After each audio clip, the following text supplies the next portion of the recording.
before I start the meeting, I'm going to have an announcement.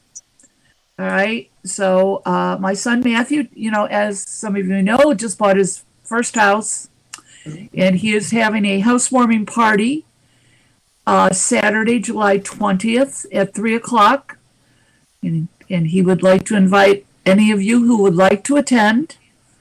He is providing hot dogs and hamburgers and stuff, and if you come and you would feel you would like to bring a dish to pass, please feel free to.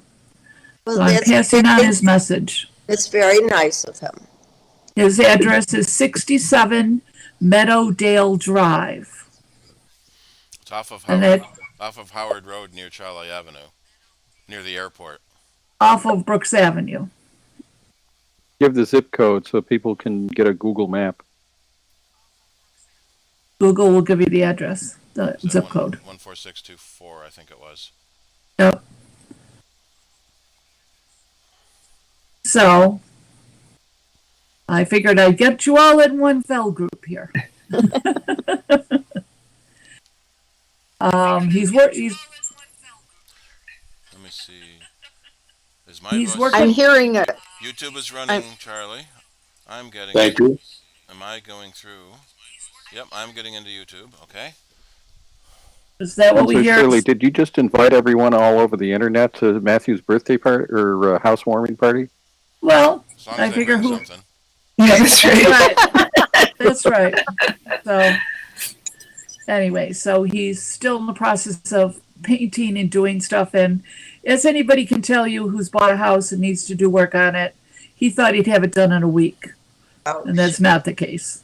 And I said, never. You have whatever you're done when you have the party, and it is what it is. It'll be in the backyard anyways. He's got a fire pit and everything and chairs and stuff. I said, it'll be whatever it is, so don't worry. Nobody cares. Fortunately, except you. He had a few weeks before his lease runs out to actually do the work. He didn't have to move in the middle. Yeah, so that was good. All right. Any questions? We can, if you want to ask me later, we'll do it. But let's officially start the CIDER meeting. And Steve, you can jump right in with everything. I do want to say, though, welcome to everybody. And I do want to say, I guess I made the right call to cancel the picnic. I was going back and forth on it, looking at the weather. Even this morning, I was going, wow, it looks so good out there. Maybe we should still have it. And then by noontime or so, it was like, no. No, you made the right decision. Yeah, I think so. So it'll be what it is. And it'll be good weather next month. It could have been one day before, one day after. It would have been. But it is what it is. All right, Steve, go ahead and take it away. Alrighty. There wasn't a whole lot of newsy things. After WWDC, everyone is always trying to ingest everything that was new. They did expand Major League Baseball on Apple TV Plus. So Apple's moving more into the sports arena, and presumably they're going to be doing more with their the 3D spatial computing, to have 3D cameras while you're watching the games. All right, let me get back to that window. The Apple Vision has shown up in more countries.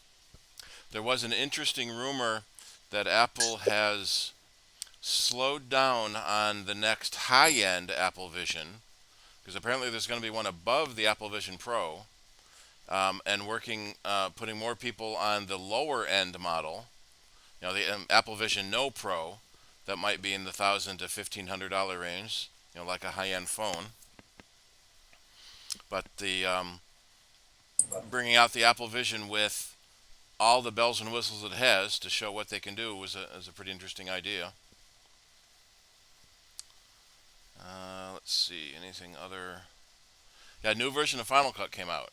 So if you do any video editing, the color correction on it is apparently amazing. You can select a clip and it just makes all the colors pop. That used to be days worth of manual editing.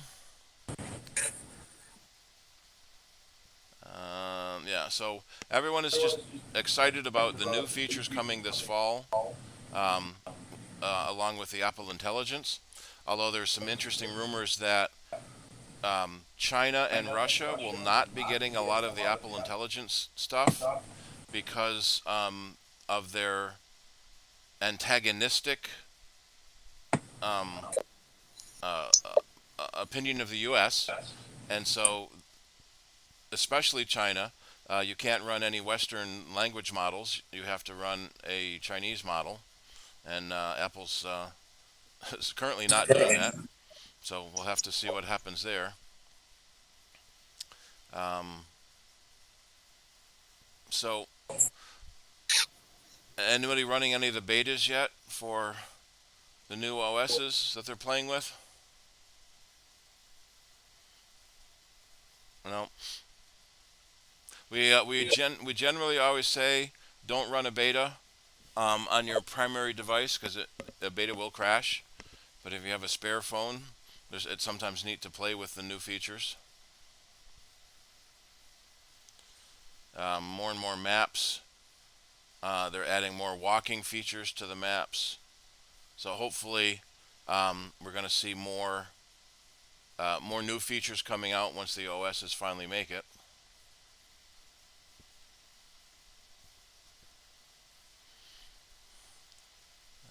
Let's see. Yeah, they had a nice highlight video with some of the things that were announced at the WWDC. So that's kind of neat to look through.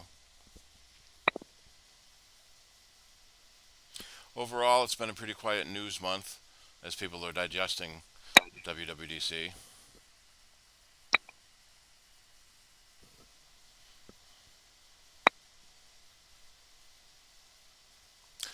Anybody else have any newsy type stuff?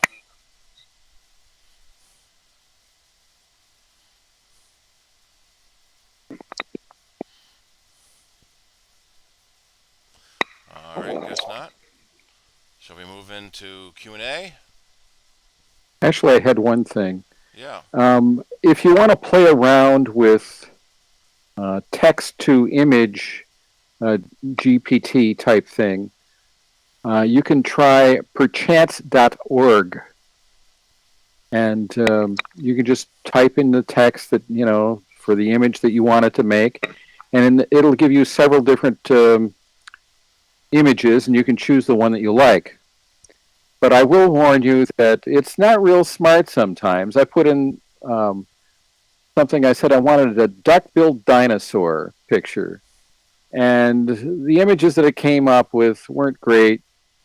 And I said, okay, I want it covered in feathers, not just skin.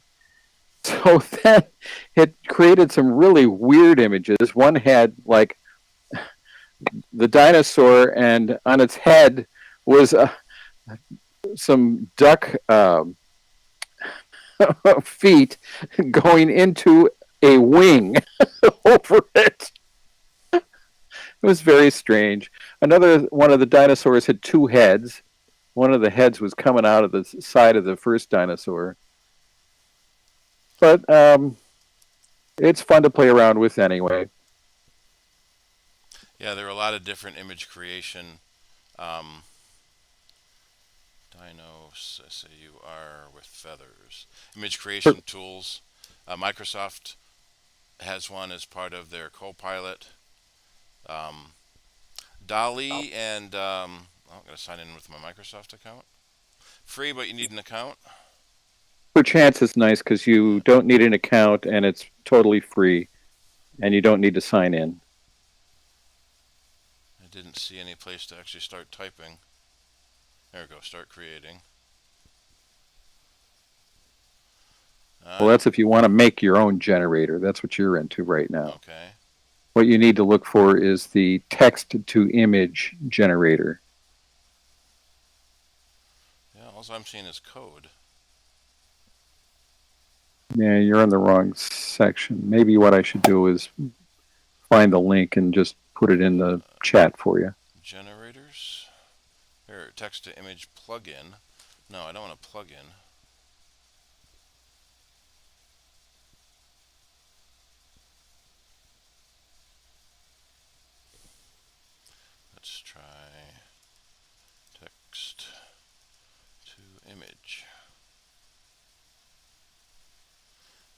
Wi-Fi generator, free. There we are. Let's see, let's try this. Steve Jobs flying toaster. See what Steve Jobs on a flying toaster is like.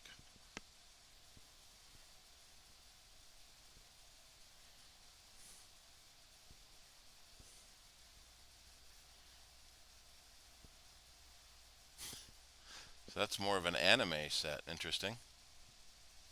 Oh, that's that was the style I picked. Painted anime. Yeah, try modern photo or something like that. Let's see. There's all sorts of them.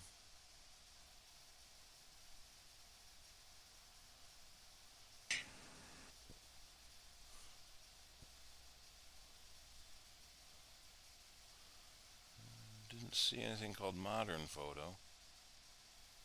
No, you would have to type that in as part of the description.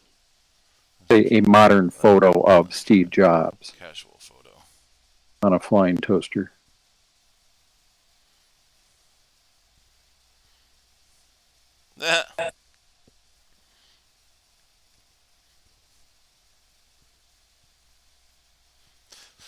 So it's all just as good as the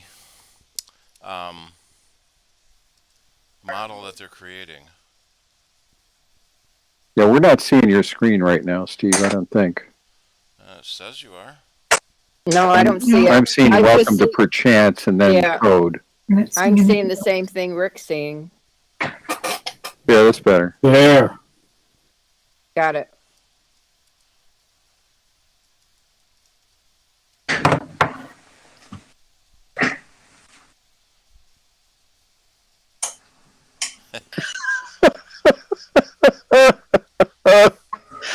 I like the top right one. That's pretty good. Yeah, so far they're fun to play with, but we'll see what happens when they start getting into mainstream.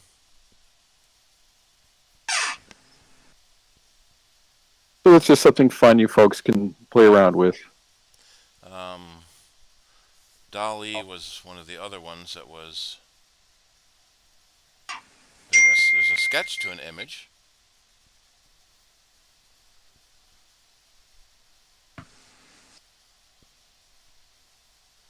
So you can do... Oh, this is a whole image editor built in.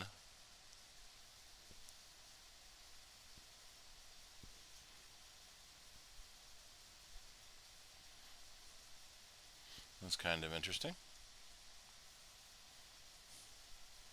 So everyone worries about putting illustrators and designers out of business. Hopefully that will just be another tool. There was a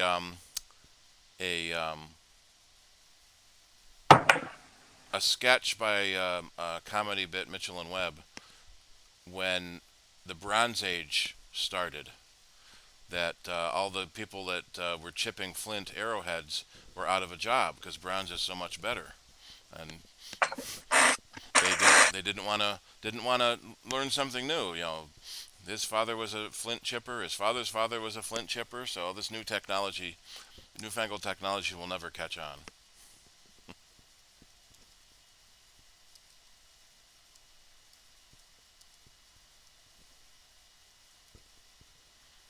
Yeah. The Bronze Orientation Day. Alright. Oops, I didn't notice someone had their hand up. Alright, Bob, you had a question? Not intentionally. Oh, you clicked on the Might have accidentally hit the hand. in the bottom right corner, yeah. Is it still up? Nope, I put it down too. Okay. Alright, anyone else have any questions? We had an unexpected meeting. We were all expecting to picnic today. Oh, I have a couple. For Safari extensions, so like I have a shopping extension on there. It says it has access to all my information. Yep. But then it says there's a private browsing option? Um, yes, but it doesn't do what you think it does. Okay. Let me get into here and then change the share. Oh, and I did want to tell you, but I learned on the Nextdoor website that Fisher's Road is all gravel and whatever. They're going to pave it, apparently. So the way extensions work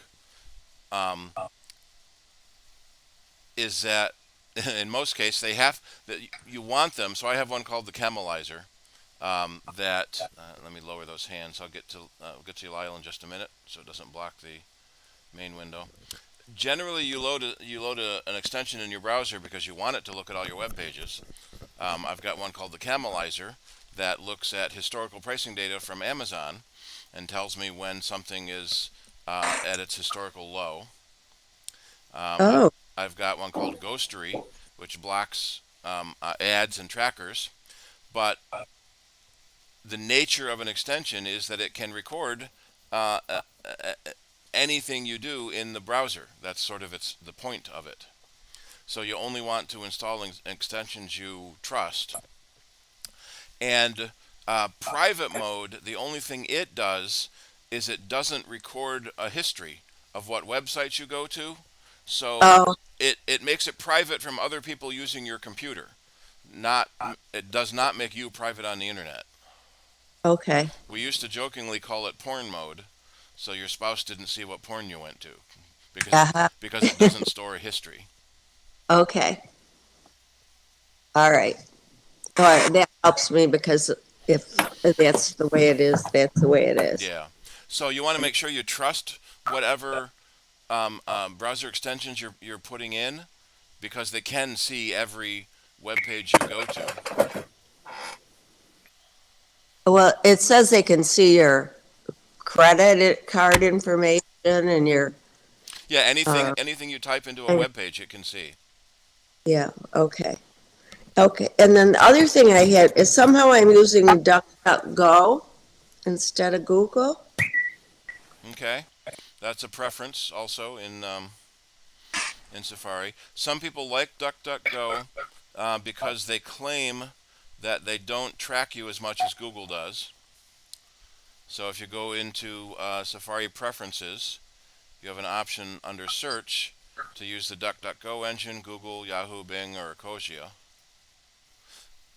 Ecosia is interesting. They claim for every search you do, they plant a tree to offset the carbon generation of your computer usage. So DuckDuckGo claims they don't track you as much as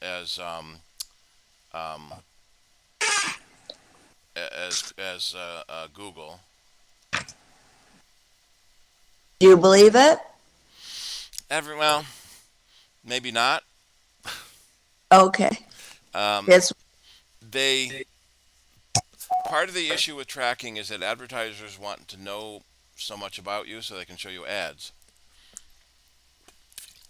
And so the browsers, the search companies, that's how they get paid, is by providing you search results.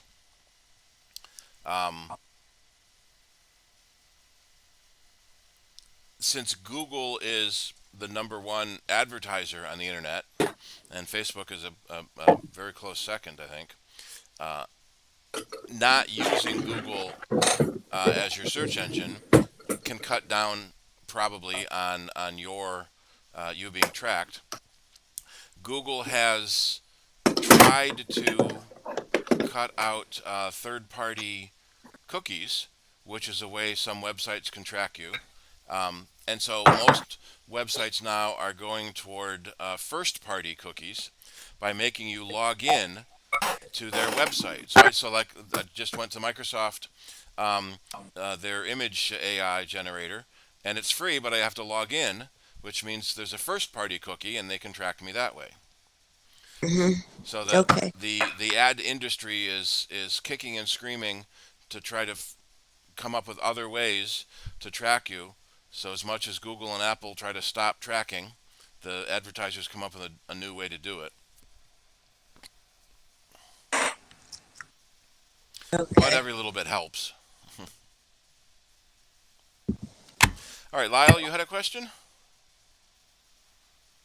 Or did we lose Yes, him? Yep. over time, photos accumulate on our phones.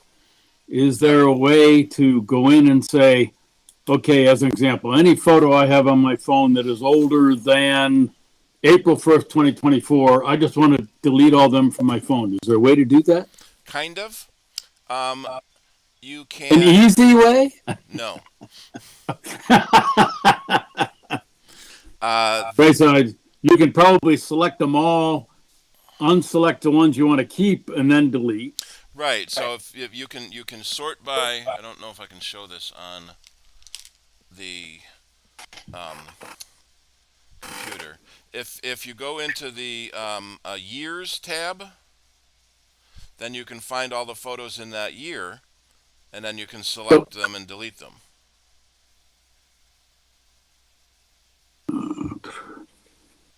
But it is a long and tedious process. Let's see. I don't know if I can bring that up in here somewhere. When you're in the iPhone at the bottom where you've got your library, you can go years, months, days, and all. So, okay, yep, No, libraries, yep. can I hold that up to there? Yeah. So years, month, dates. So right now I'm on days on mine. If I go to years, so now photos are marked by year. Right, and so I could just select a year and Yep. then delete everything in that year. Yep. Okay. And then likewise, you wanted to fine tune it, you could go to the months, so, yep. Right. Now it can be a little easier if you sync photos with your computer, then you can do more detailed searches on your computer. Right, right. Let me see if it works that way here. Oh yeah, that'll work too. If you go to search, I typed in 2017 and it found 4,048 photos that were dated in 2017. So then I can see them all, select them, and delete them. But you still have to tap them one at a time to select all. So on the phone there is no select all. In most cases you have to tap each one at a time. But again, if I go to library, years, and I click 2014, can't I select everything in 2014? Yeah, you go into that 2014 album, and then under edit, is it under? No, there's a select button. Where's select? And then you can tap on each one to delete it.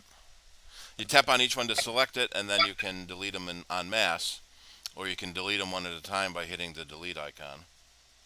So, as an example, I know I don't want anything for 2014.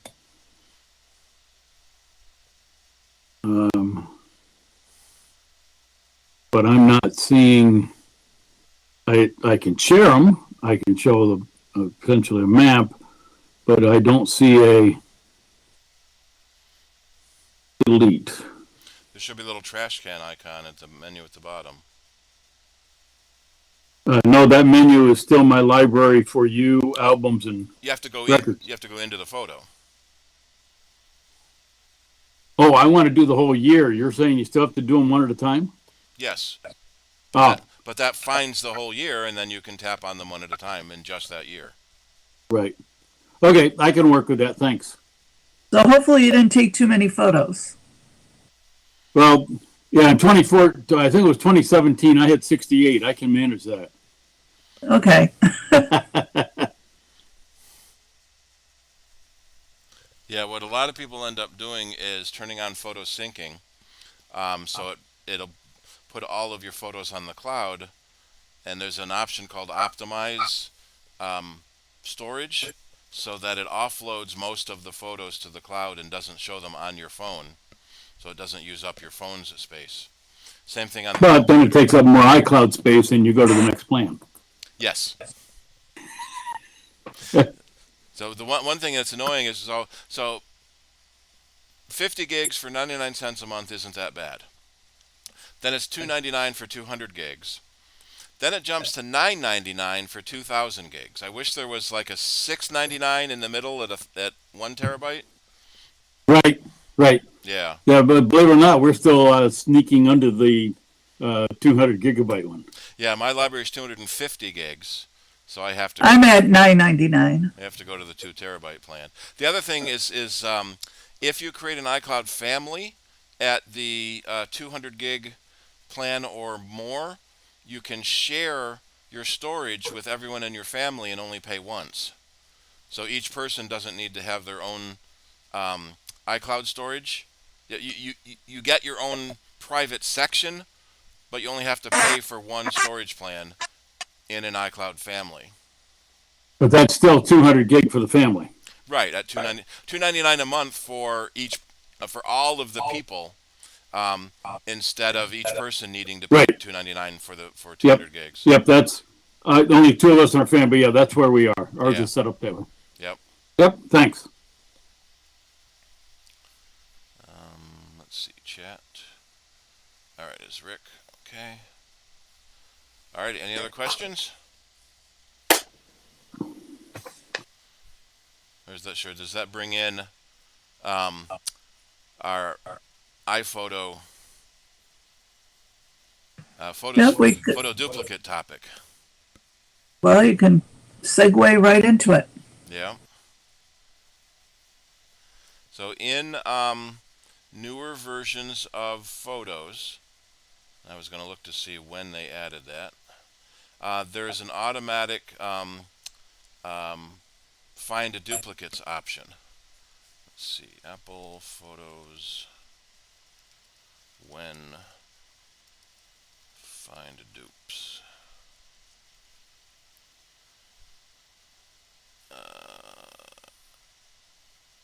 Yeah. Also in iOS 16, they added it on the phone, and Apple, Mac. What version did they do it on the Mac? Version 13, Ventura, they added duplicate options. So in your Photos tab, you've got underneath your memories and people and places. I always love places because you get that pushpin map of where all your photos were taken. We don't have too many photos on the club's computer, so they were all taken here in Rochester. Let's see. Well, I must have added some from Geneseo. Yeah, Geneseo air shows and rocket shows. So that's a kind of a neat way to find where you took photos, is by the Places tab. But they've added a Duplicates tab underneath now. And it shows you duplicate files that are in your system. And then you can choose which one to delete. And this is great. so one of the things to look at, so it's showing me these two. I'm not sure how well the picture is showing up on the internet, but the photo on the left is 143K and has a name of image 002. The photo on the right is 121K and has a name of image 001. There's a little I button at the top that brings up more information, and that extra information tells you the size of the pixel dimensions of the photo. So this bigger one is 143K, which is 612 by 612 pixels. It doesn't know what camera took the photo. The little I button will also tell you what camera took it if that information is embedded. So if I want, I can merge those two photos. because it is they are the same photo, and so I can merge them together and remove that duplicate. The one thing it doesn't do is find duplicates that look duplicated, but they aren't really. So here's some from the CIDER picnic. So image 1443 and 1444 were taken a second apart. So that looks like the same image, but it's two separate images. It's not duplicated because they're different different dates and times. Right? Well, same date but different time. So the built-in tools aren't as what's the word I want? Aren't as detailed as you would hope. So like if you accidentally like just basically hit the shutter twice. Yeah, you hold your shutter button down, you get a burst of photos. You won't know that it's a duplicate. Okay. Right.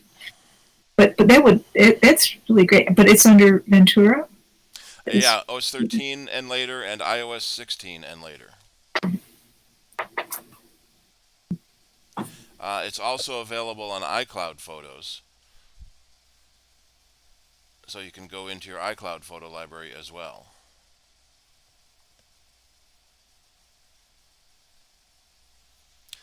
So it doesn't see that I have any more duplicates. I was trying to find a way to tell it to look again for duplicates, to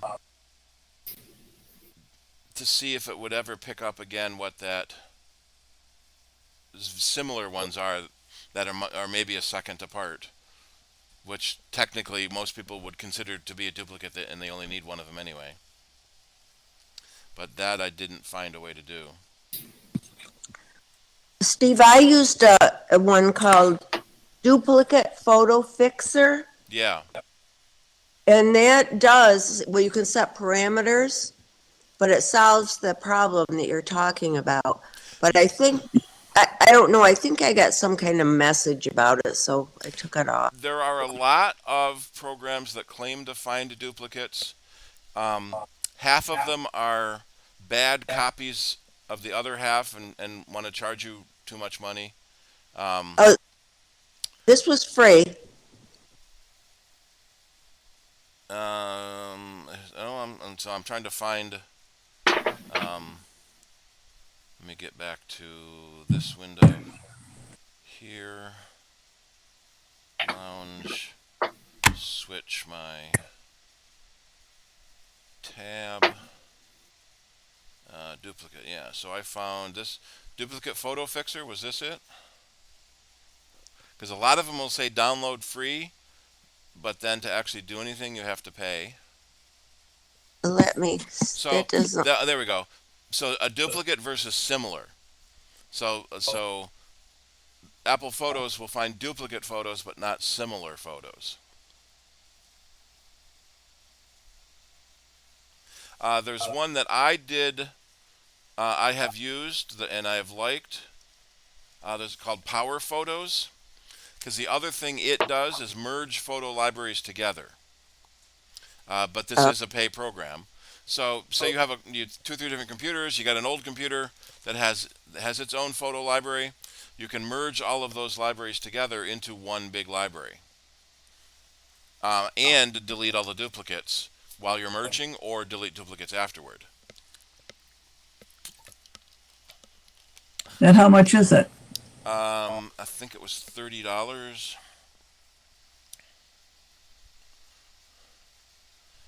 Yeah, $30. And they have a bunch of other programs. Plist editor. So it's fun. So a photo editor, duplicate finder is probably something most people would want. But then there's a plist editor that only like programmers would need. So typically people who write these programs, they have a need and they write it for themselves and then publish it so other people can get to it also. But I have seen a lot of the duplicate photo finders, duplicate photo analyzers. Um, there's ones that are crap, and they just have copied somebody else's, and there's also a lot of them that are actually malicious, trying to sneak into your program because they say it'll fix duplicates, but it doesn't. That's actually a malicious program.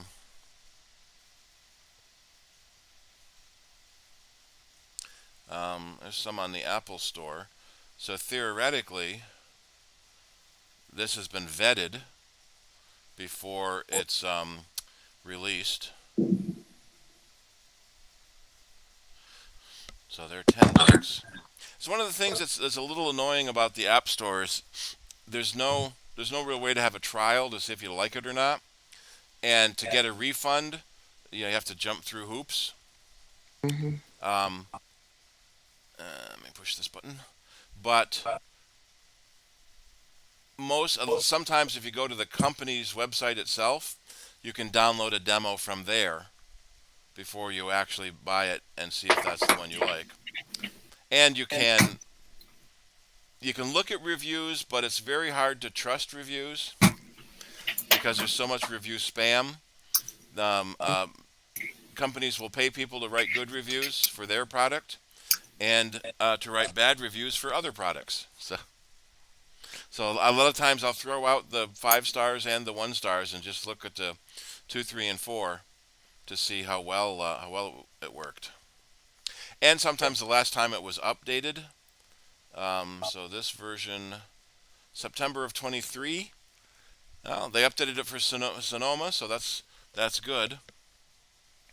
But it hasn't been updated since then. That's kind of a catch-22.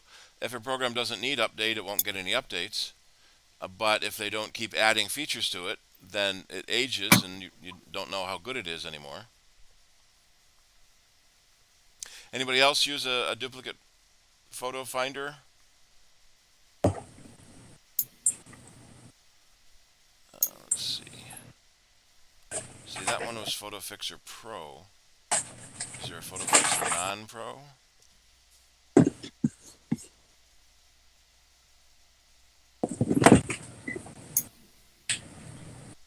So they have a free version and a pro version.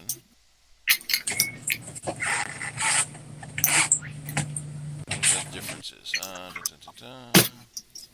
Multiple sense. I wish they had a grid to tell you what the differences were instead of. I got to read all this stuff to figure out what the differences are. I'm going to skip it and move on to the next program.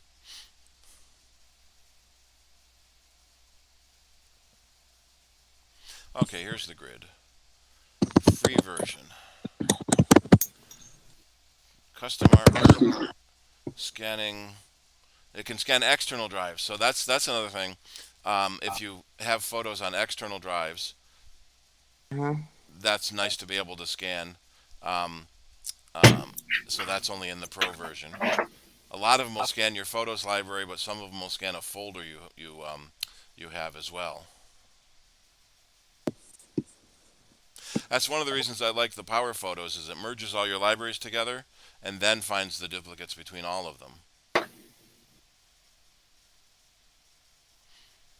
What was the one? There was one called Similar Photo Cleaner was one of the malicious ones. So a lot of times, it's they find it and remove it, so it's hard to find any of the fake ones, which is good. Once it's found out, it gets deleted.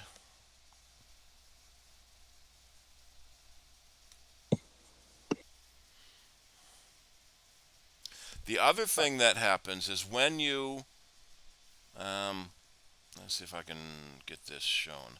When you import photos into your library, a lot of times you're going to import them from your camera or your phone.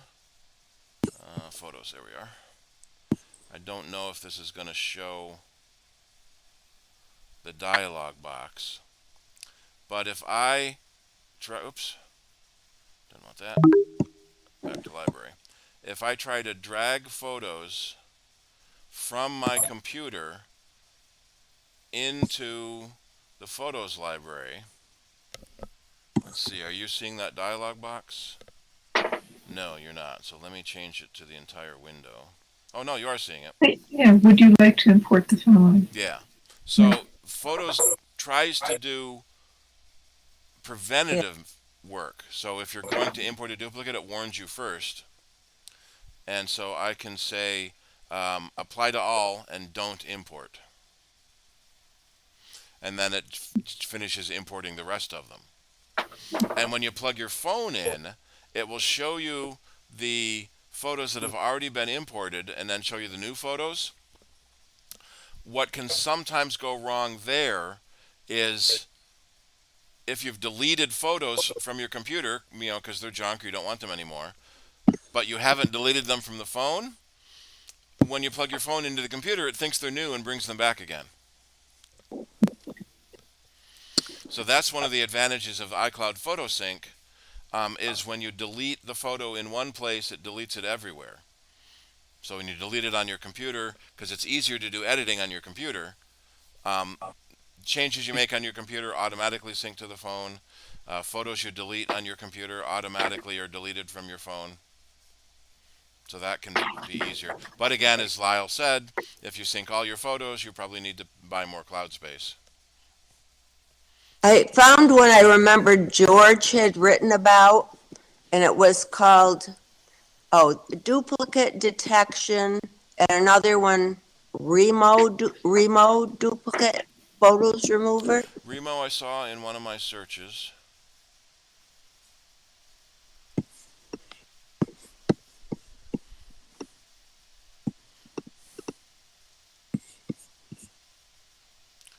All right, let me switch sharing again.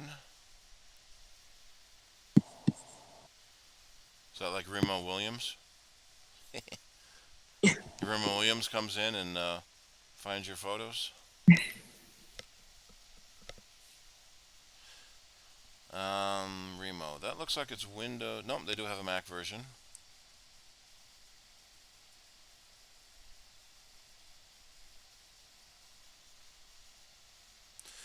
So duplicates and similar photos.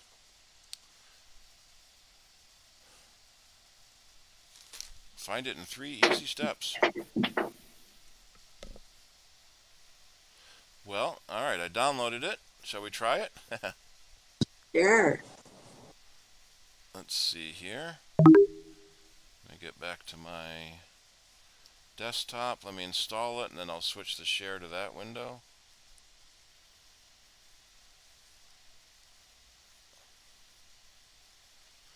Because that should find the similar photos rather than just the exact duplicate photos.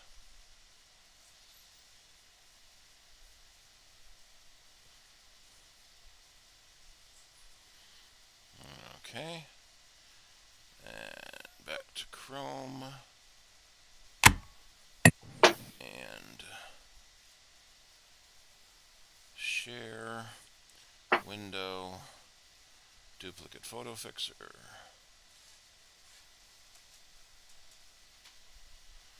Alright, drop folders here or click a folder to scan.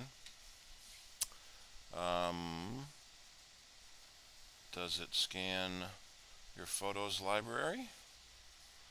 Let's find out.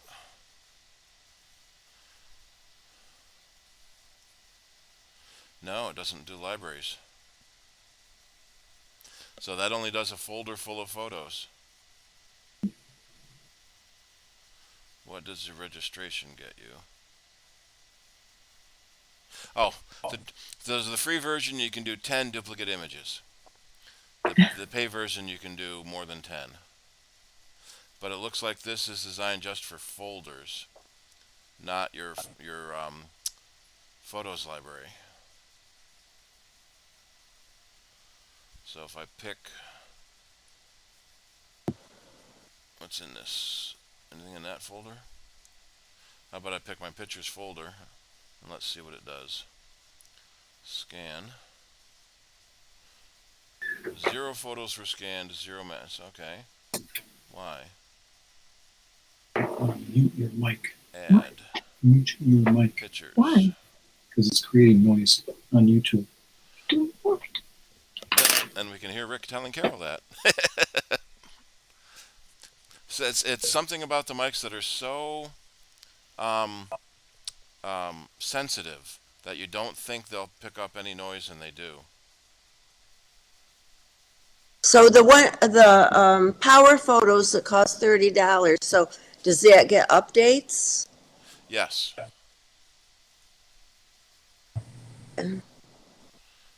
I know. I can go to my Google Drive and photos.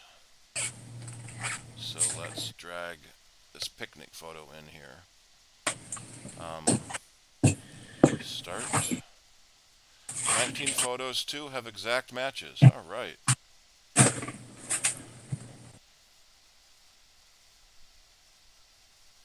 Is that... Oh, that's George Feckety.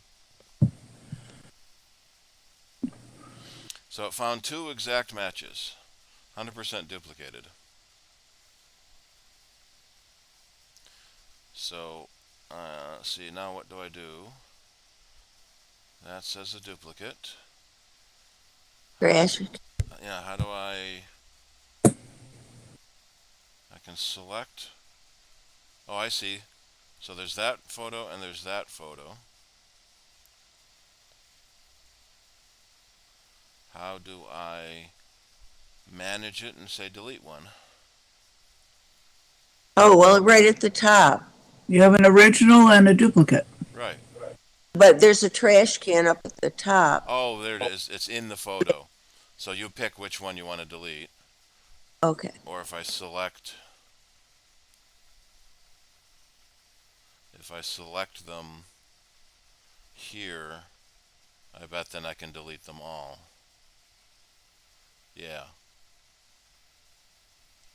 Move to trash. There we are. So that's the other major problem with the duplicate finders, is it shows you a list of photos and you decide if they're duplicates and you delete them. But you can almost do that yourself just by looking through your library. Yeah, but when you have thousands of photos. Yeah. There was one that I had. Let's try this one. So if this one has a lot. Nope.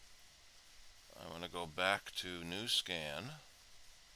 Remove that one. Let me add this one. 51 photos have 23 exact duplicates.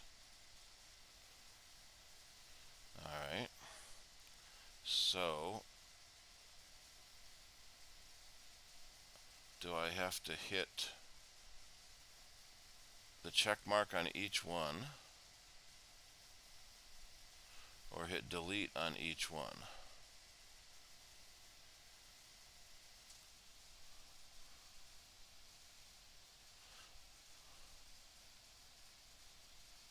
Yeah, it looks like I have to hit check each one. Is there a command A? Nope, no select all.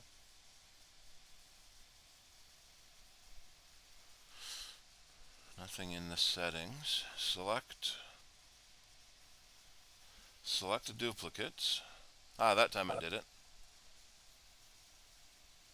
So I selected all the duplicates, and then I can trash the duplicates.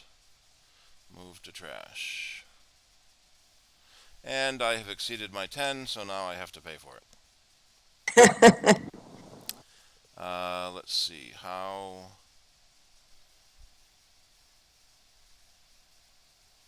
much is it?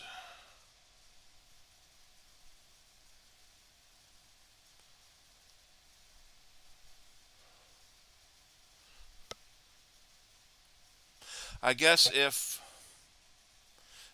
you're doing something like this where you are working through hundreds or thousands of photos, I can see giving them some money. Mm-hmm. I'm back on the website and I don't see anything that says pay anywhere. And even in this, I'm a new user. I don't have a license key. I need to buy a license key.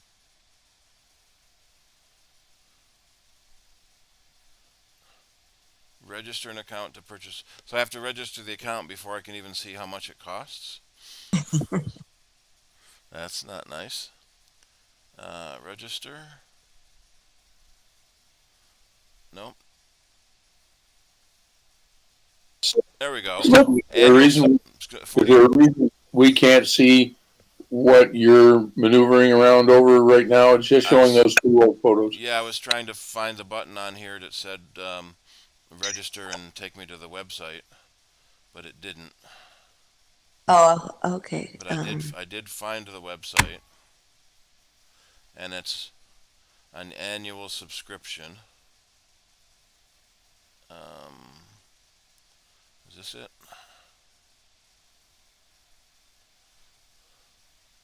Yeah. So wouldn't it be better So it's on for all of this? On sale. It's $40 for one computer for 1 year. So yeah, like a lot of software, they're going to annual subscriptions. Wouldn't it be easier if you just bite the bullet and say you're just going to go through your own? Just take so much at a time, so many hours a day, and just say, if you've got to hit every single button for every single one anyways, Yeah. why spend the money? And what I've seen a lot of people do is just ignore the duplicates. Well, All it takes is disk space. Local disk space is cheap. Cloud disk space isn't too bad. So using the free find exact duplicates is a nice way to start, and that may be enough for most people. Let me see if I can bring my iPad online, because I have 80,000 photos on my iPad through my cloud. Can I share from that? So Steve, the Power Photos one that you talked about first, is that Yep. purchase it once forever? Yes. Or it, Yep, okay. that's a single purchase. so that sounds like the better deal. Yeah, especially for the merge. Well, in my use case, I have a lot of customers that have multiple computers, and they end up with multiple libraries, and they want them all merged together. And so in addition to the finding duplicates, that can also merge things. iPad, join, I'm going to mute myself again. microphone. Oh, I know what I can do. Cancel. Let me go into web. Does that. So I'm pretty sure the web version of iCloud also has the duplicate finder.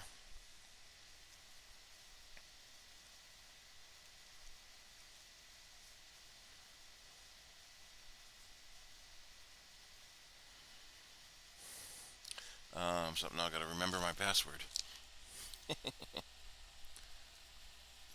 Alright, look up my password on my other device. So that's one of the interesting things that came out of WWDC, is that Apple is bringing the password app front and center.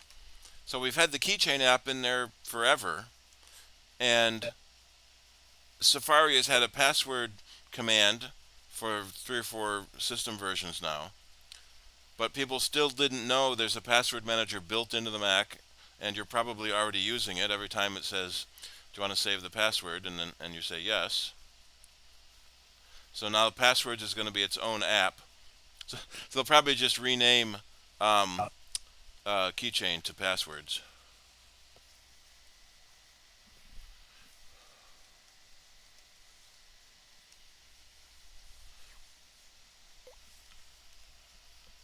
Yes, it is.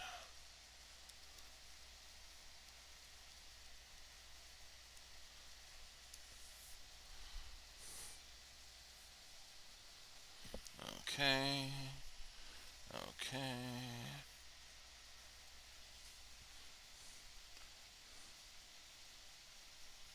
So half the time when you're logging in somewhere and it says wrong, did I type it wrong? Or am I remembering it wrong?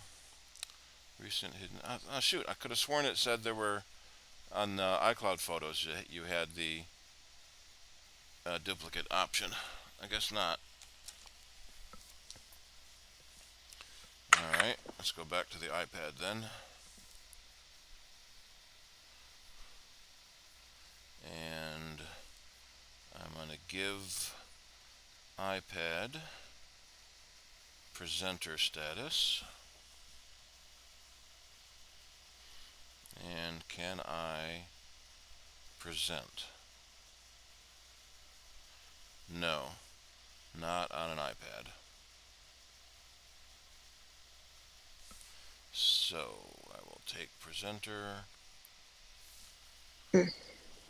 So if we do it this way,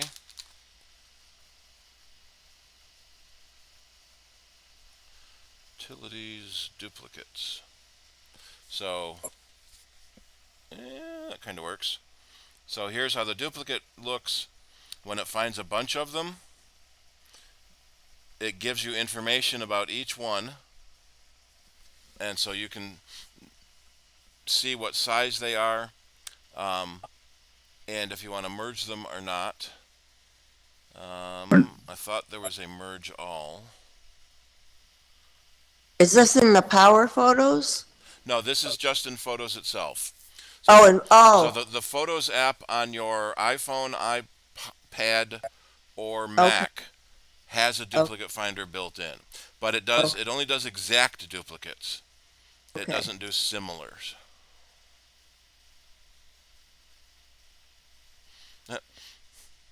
So it found our heli show coming up in August. I saved it in January 14th. I saved the flyer. And then I saved it again June 27th.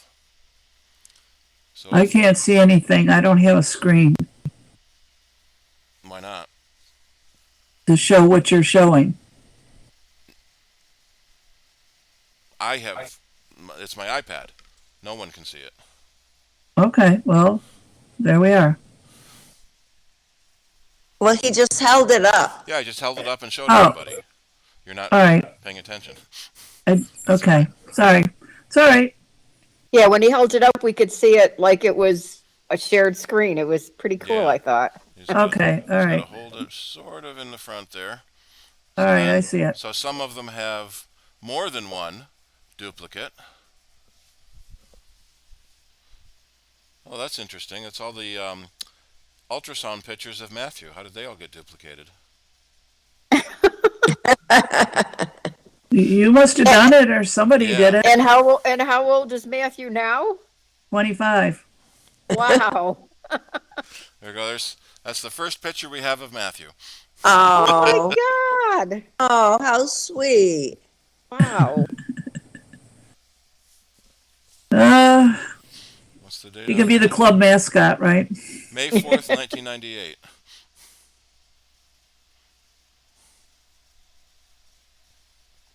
So I guess bottom line is the duplicate finders are a lot more work than you'd hope. Unless I know Power Photos has an option. Let me see if I can bring it up. Has an option to trust their judgment and just delete everything anyway. I don't know if I would like that or not. Oh, it's trying to, you're trying to save time, but at the end, you're the ultimate judge Yeah. as to what you consider as a duplicate or whether you need it. Right? Yep. So it's the professional photographers. You take 1,000 photos in a photo shoot, and then you got to find the one you're going to put on the cover. So you spend days going through all of the photos until you find that one right one. I run into that myself when we go to events. You know, I can take 1,000 photos in a weekend, and then I have to go through and weed out all of the pictures of empty sky or half an airplane.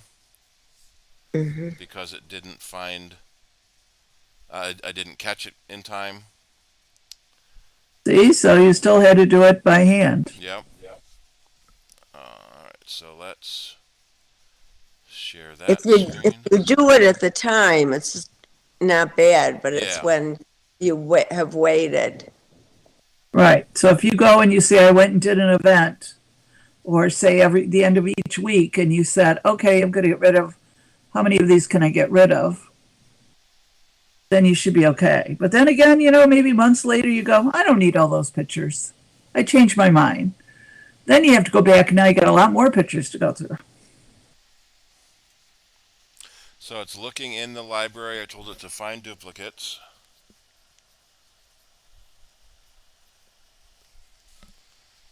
And, oh, we already found them. And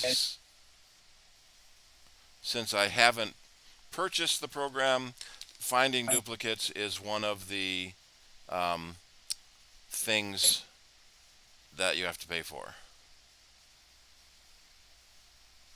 So if I pick, so I can keep their recommendations on what I want to delete.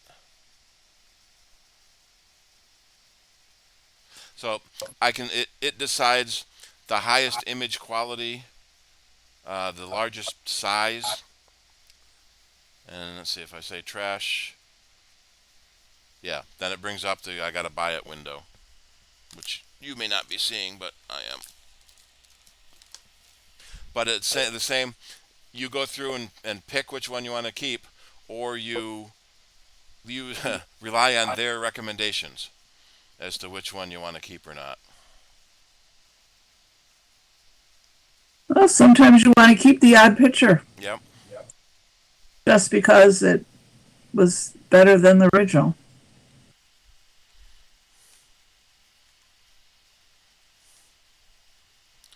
I lost my window. There it is.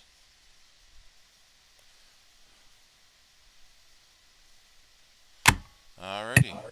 Any other questions on that? Anyone have their own they like better? Let me find those emails from George and see if I can find his article on duplicates. It was well,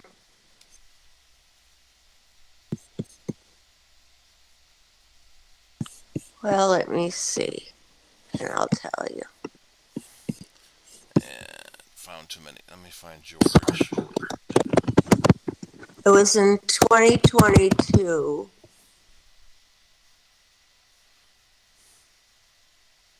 Has anybody heard from George? It was in his November 2022 newsletter, I think. Yeah. But I just had, I think.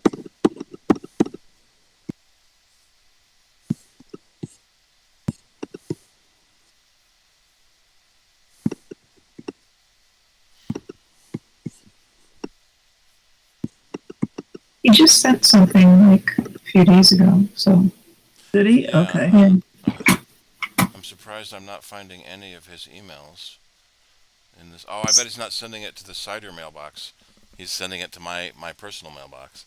Yeah, I got mine in my personal. Yeah, so it was November, his November 2022 awesome newsletter. He talks about it. Yep. Actually, while I'm in my email,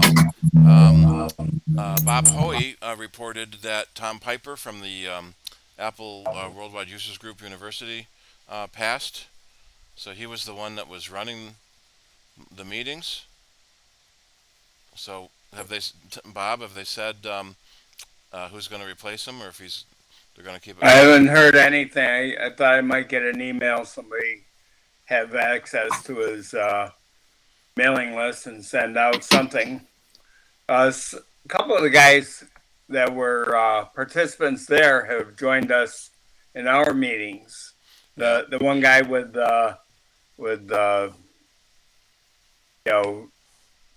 the goggles. He was here Yeah. demonstrating them. He's a member, and there were a couple others. So I figured I'd hear sooner or later from somebody. But maybe I'll do a Google search for the group and find that. But right now, I got nothing new to report on that. Yep. Cool. We also I got an email. His wife sent me a heads up that he had passed away, and so that's how I knew.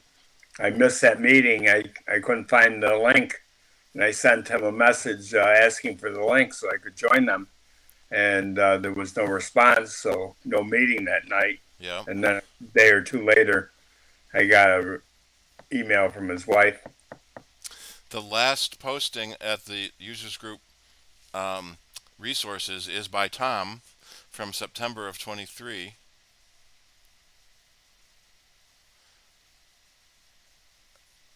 That's the Apple When you User say Group he was a Resources. really nice guy. He was a great host and moderator, and so everybody liked him. He did a good job. Yep.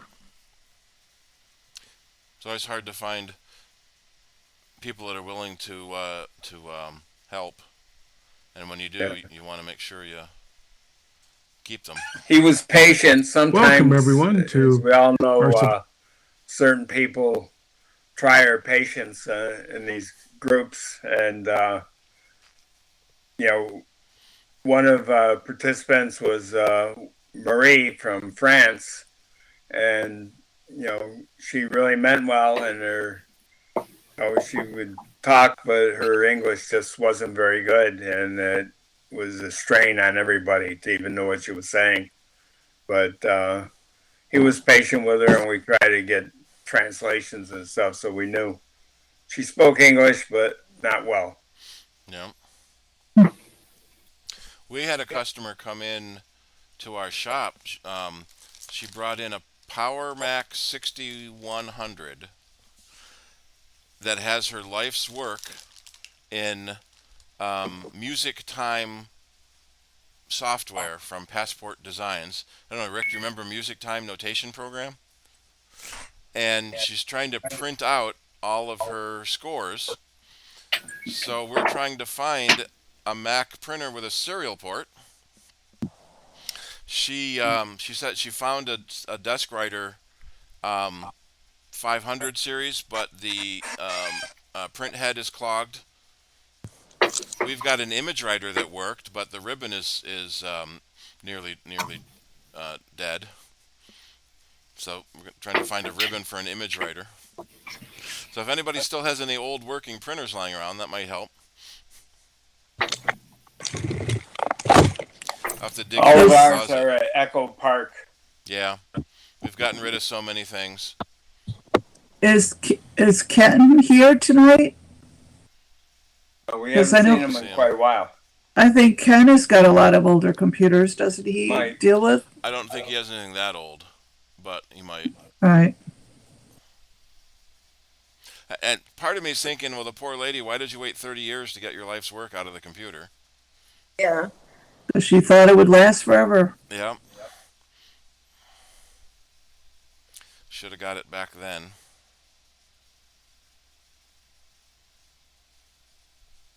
Well, one of my favorite quotations is simply, "Everything happens in its own time." Yeah. That's it. Well, do we want to take a little break before we get into routers? I could use All right. I could use a new soda. Okay. Yep, Break time. good time for a break. Break time. All right. Okay. Mute. Okay. Everybody mute. Can I mute everybody? Mute everybody.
with my soda.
Yes and yes. Well, answer which to which. It depends.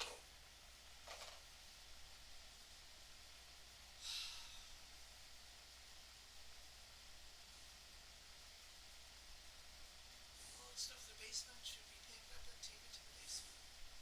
Garage, wherever. Art. Museum.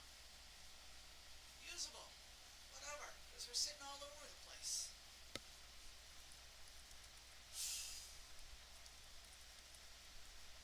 Gotta go over to Crazy Paula's today. The house looked just as bad as it always looks. She's always got millions of clothes sitting around, blankets everywhere. They're always on the way to go to her mother, or come back from her mother, or whatever. And it's just.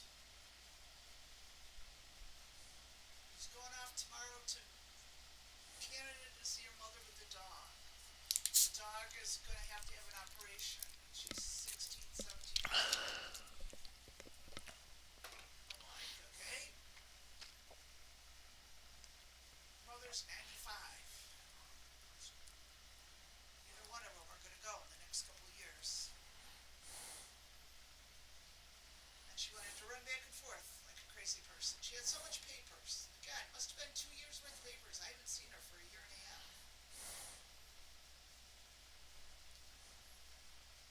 Then her son comes in. I don't understand if this was something that he was not that smart at, or I don't know. He comes over and he goes with a pair of the Eclipse glasses Wegmans gives out, because Wegmans works at Wegmans part-time. He goes, look at these glasses they gave me. He says, you can't even see out of them. And I'm going, that's the point. They're for the sun. He goes, yeah, but look, you can't use them. And I go, are you really? I went to think, I'm thinking, are you that stupid? You do know what they were for. He goes, were you here for the eclipse? He goes, yeah, and it was nothing. Look, sun didn't even come out. It was so, I'm like, oh boy, this is not a smart boy. Steve,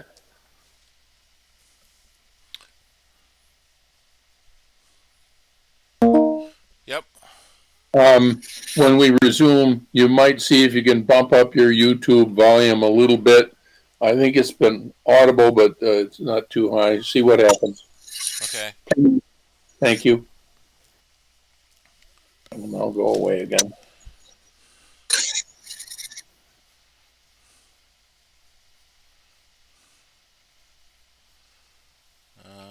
Okay. Output. Increase my volume. Let me go back to. It's crazy that it's so different between sound bites and CIDER. I guess because I'm going through the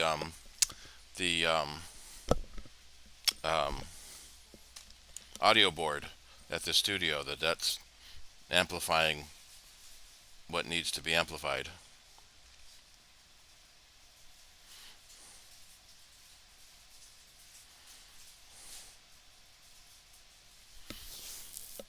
I leave that to your expertise, but you know, I mean, I believe you.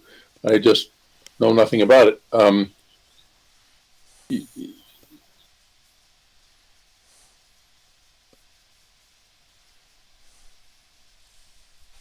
The thing is that your volume is okay, but the audience member's volume is considerably higher. So I don't know.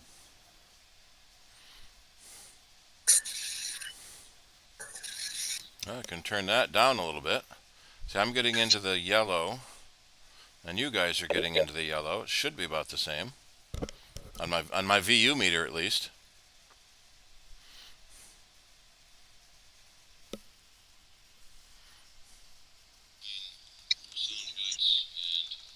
All right, I'll say something more. We just lost audio. Hang on.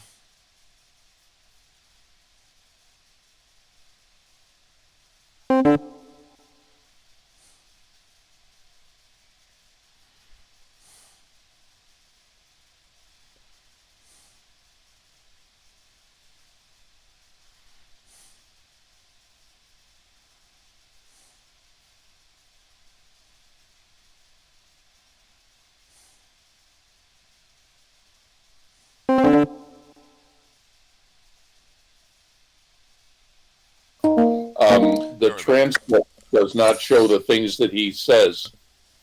So is it transcribing for you as it listens to YouTube? Or are you typing it out as you listen? I'm taking notes on the general content, but to clarify what the heck my notes say, I often refer to the YouTube recordings transcript. Okay, just sort of round it out. Yeah, and I can also then listen to the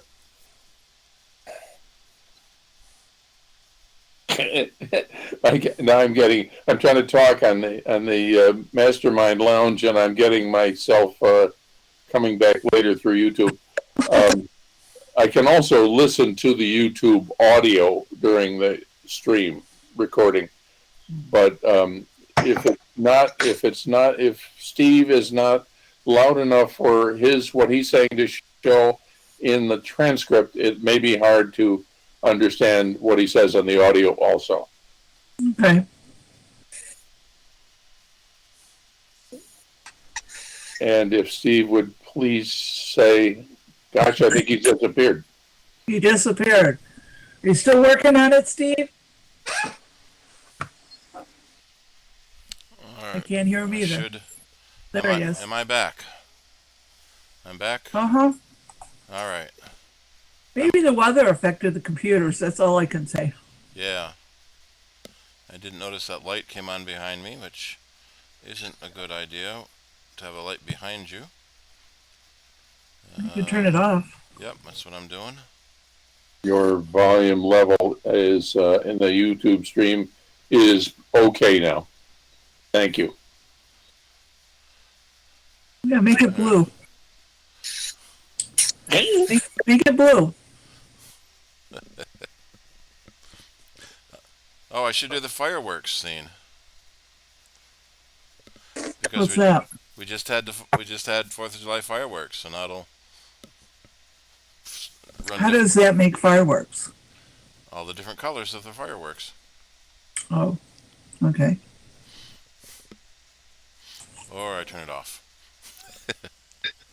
The only fireworks I saw were on TV. We had some sparklers in the backyard. That was pretty much it. We didn't have Matthew with all his pyrotechnic stuff that he usually comes with. Now we he's went got to the town of Brighton and they had pretty good fireworks. Yep. And I went to the town of Greece one, and their fireworks were okay. They also had whatever the current incarnation of Jefferson Starship is playing, and it was great to hear their stuff again.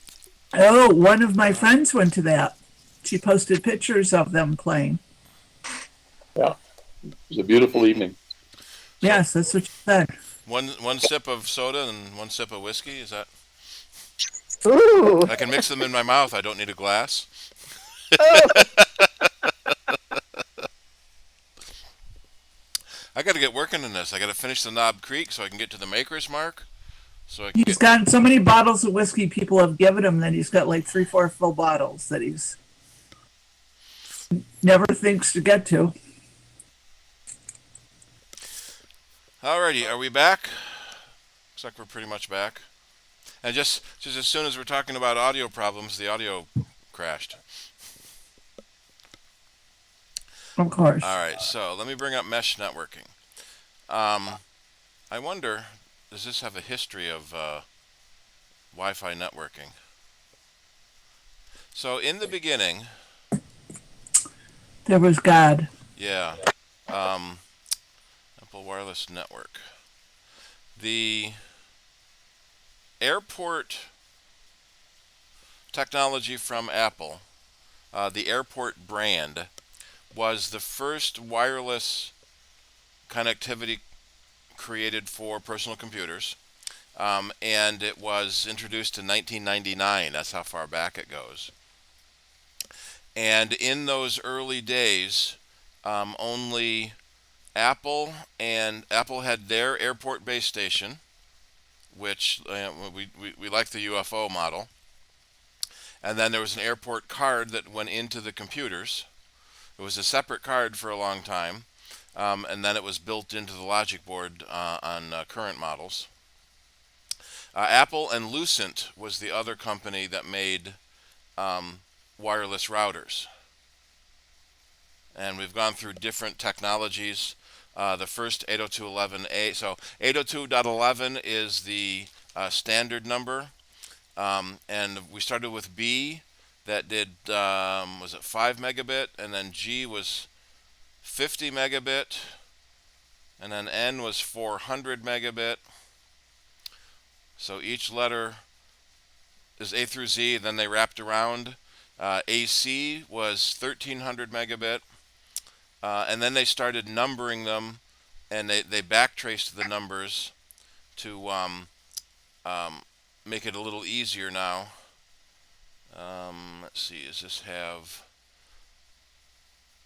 So Wi-Fi 5 is the AX, and Wi-Fi 6 we're on now.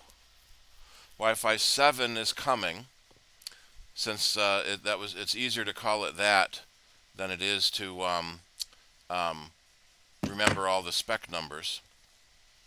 But what eventually happened is it got too popular, basically. So everything uses Wi-Fi, and it uses a 2.4 gigahertz band, which is often called the junk band, because it doesn't have to be registered with the FCC. So pretty much everything uses 2.4 gigahertz, which means that it can get really crowded and run into interference. So then they added the 5 gigahertz band, which is less crowded but doesn't go through walls as well. The higher the frequency, the shorter the distance it works on. And then in Wi-Fi 7, they have a 6 gigahertz band coming out as well. But the way it worked in the beginning is you had a base station, and you tried to put that in the center of your house, and it broadcast a radio signal throughout your house. As more and more devices got scattered around the house, it used to be only your laptop computer would be wireless, and you might be in the living room with that. Then they started, more and more devices, security cameras, multiple families with multiple people and multiple devices and phones and tablets. Now you want coverage over your entire house, not just in that one room. Hey, Steve, sorry to interrupt. Your screen on YouTube is really small. You might want to double check on that. I always forget to click that button. Thank you. You're welcome. So, as more people were using Wi-Fi, we started needing more and more range, and a lot of companies came out with extenders that would try to extend the range. Let's see if this has a description of it. The extender would try to extend the range of the base station, but it worked best if your extender was the same brand as your main router. It could work with different brands, but often not very well. So a few years ago, a new type of network topology started coming out and being designed called mesh networking. So instead of one main router in your house, you would now scatter multiple smaller mesh routers around your house or business or wherever. And each router will talk to all of the other routers and give you a much greater coverage area. And so when did that happen? That was Airport was discontinued in 2018. So as mesh networking got more common and more prevalent, Apple decided to discontinue their own airport routers because there were a lot of other companies already now making new mesh routers. So one of the jokes in the early days is that Linksys was one of the biggest third-party routers for a very long time, and everywhere you went you found a Linksys router to connect to the internet, so a lot of people just assumed Linksys was the internet. So what we figure happened is that Apple decided to stop making routers completely instead of making a new mesh router because so many other people were already doing it. And if you can wire your mesh routers together, it works a little better, but they can wirelessly talk to each other as well. Here's an article from iMore on the best routers for Apple devices. In the early days, Apple, all through the airport range, Apple had an app on the computer and the phone for managing your airport network, but almost every other company used a web server in the router to manage the network, which kind of meant you had to be an IT person to understand how to set up Wi-Fi. And most of the time in the early days, as I mentioned with the Linksys router, there was no password on the Wi-Fi. So you just joined Linksys and you got on the internet. Then when bad guys started basically taking advantage of that, companies started putting passwords on the networks. So for a long time, the Linksys was the network name and Linksys was the password. Then they started making routers where every router has a unique password burned into it, and they print that on the bottom of the router. So in most cases, you just need to plug it in and it works. The name and password are written on the router for everyone in your own house to use, which isn't too bad. But what we're seeing now with mesh networks is having a small router that you can, and then you have several of them around your house, will give you much better coverage than having one giant router in the middle. And in fact, what's happened is the same thing happened with cell phones. Routers started coming with more and more antenna, so that you could point the antenna in different directions to cover different parts of your house. But most people don't like the way the antenna look. So you'll find that most routers today don't have any antenna external. All the antenna are internal. That does mean that the routers have to be closer together to be able to see each other than they would with an antenna. But we picked the Eero for their ease of setup, and now everyone uses an app on your smartphone to do the setup. Before Amazon bought them, and fortunately Amazon hasn't hurt the Eero brand that much, and we find that it's very easy to set up, very easy to configure, and let me see if this has the price. They're like $79 for one. Oh, well, yeah, it's Amazon Prime Days are coming up. So $39 for one router, or a 3-pack for $99. That's amazing. They're usually $99 a piece, and $200 for a 3-pack. I'm gonna have to let me send this to. I'm gonna have to send that to Jackie. Let her know, 'cause routers are now cheap. The one thing that the Eero doesn't do that I like as an IT guy is it doesn't give me a DHCP table. I can see, and it doesn't have a web browser. A lot of the routers now have no web browser, so you have to do it on an app. I wish it worked both ways. So if can I do, let's see, I gotta do this. Nope, that. Let me do this. Does that make me a little bigger? Yeah. Well, so here's my app, and it lists the name of the devices that are connected to your network, which is fine, what most people need anyway. What is kind of nice from an IT perspective is being able to see a list of everyone by their address, because there are cases, especially in a business, where you want to know their address. So if that's something you want in a router, then the Eero is not the brand for you. But Linksys is still around. So in fact, in this IMAR article, they rate Eero as the best overall. TP-Link gives you the best for a budget, although that $39 for that router. Let me see. Yeah, so Amazon, $39 for one, $99 for two. Oh, it spawned a new tab, so you're not seeing that. There we are. Yeah, $39 for one, $99 for three. And if we go to the TP-Link, so that's $99 for the first one. So that's about the same price as the Eero normally is.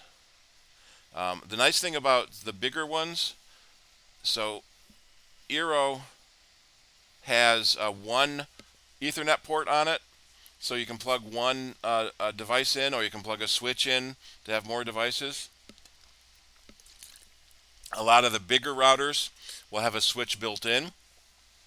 So here on the TP-Link, you've got the one port coming in from your internet router, and this one has 4 wired ports for computers. So wired is always more efficient, but wireless is more convenient because you don't have to string wires.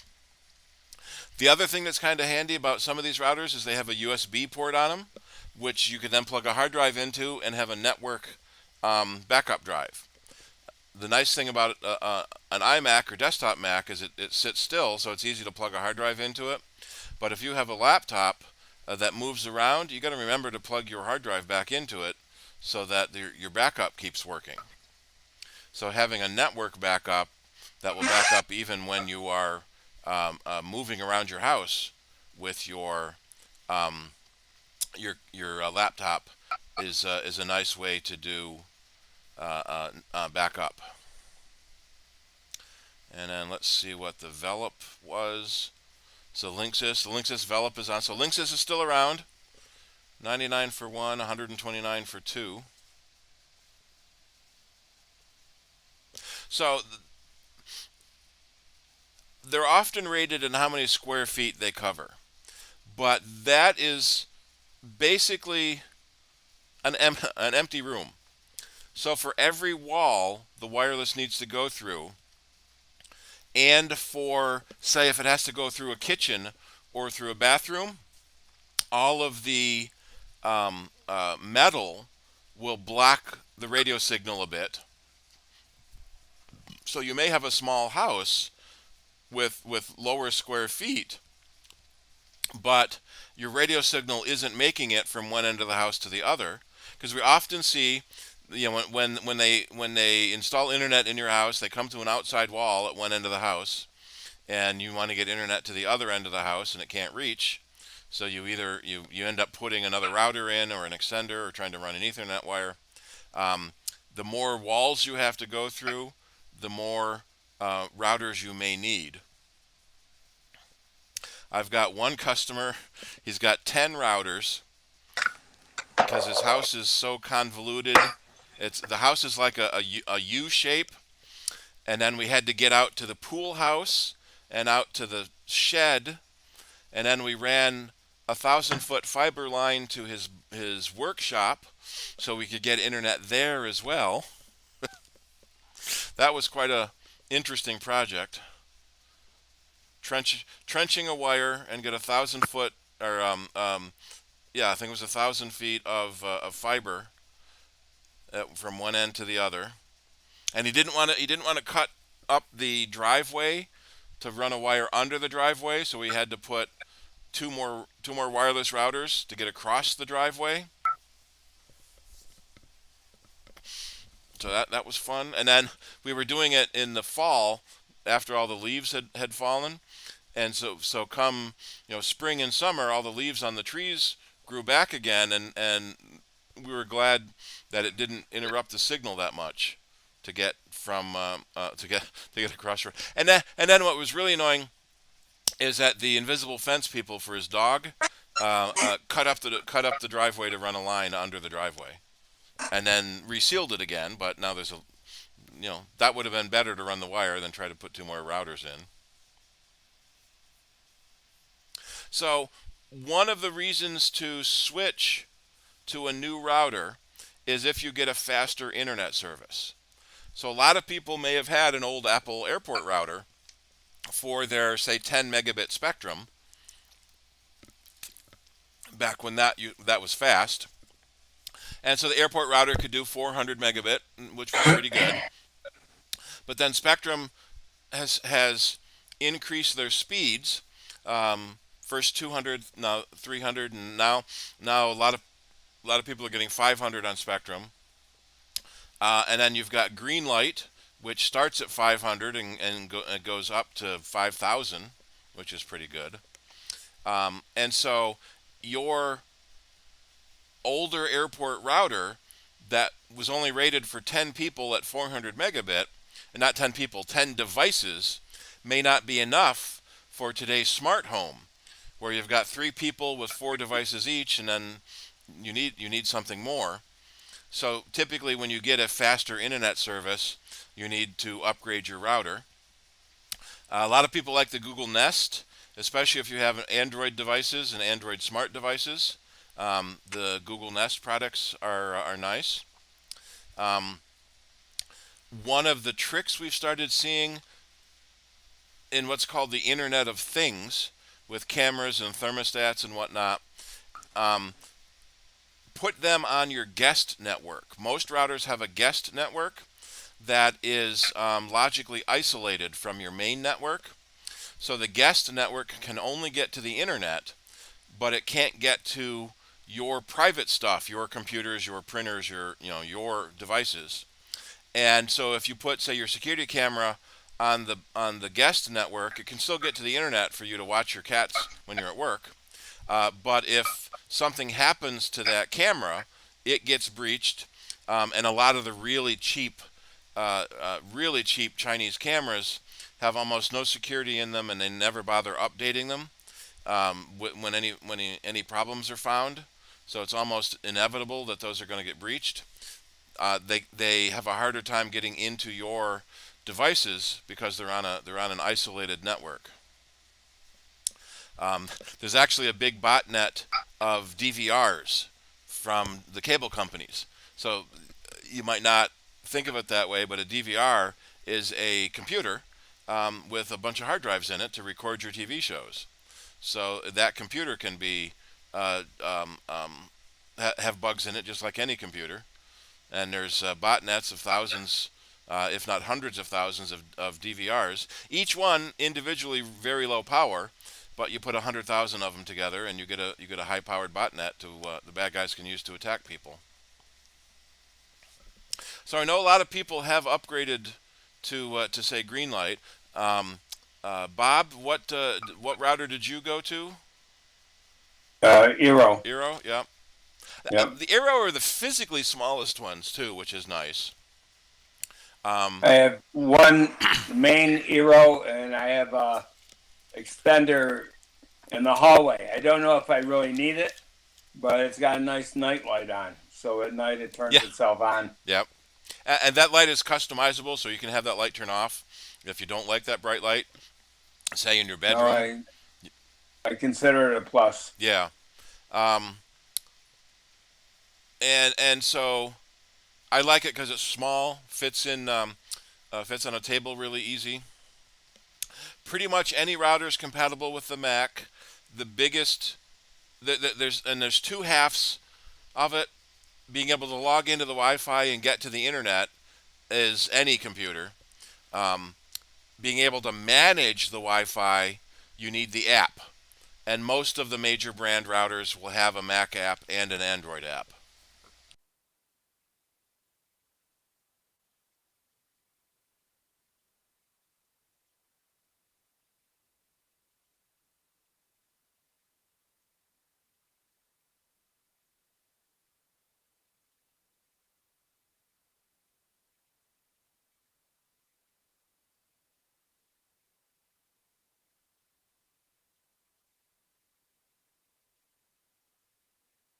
Steve, I don't know if it's just me, but you got real quiet. I Yeah. can't hear you. Push that button. Are we back? Oh, I must have nicked the mute button. Yep, you're back. So the Apple Airport router, especially the Airport Extreme, was really nice because it was a wireless router, it was a network switch, and it was a wireless backup device, all in one box. And there aren't any on the market that do all three things at once.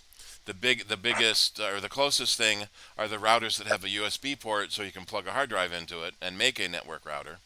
But we all expected that Apple would come out with a new HomeKit router that would be a Wi-Fi router and a HomeKit router and storage for your HomeKit security camera.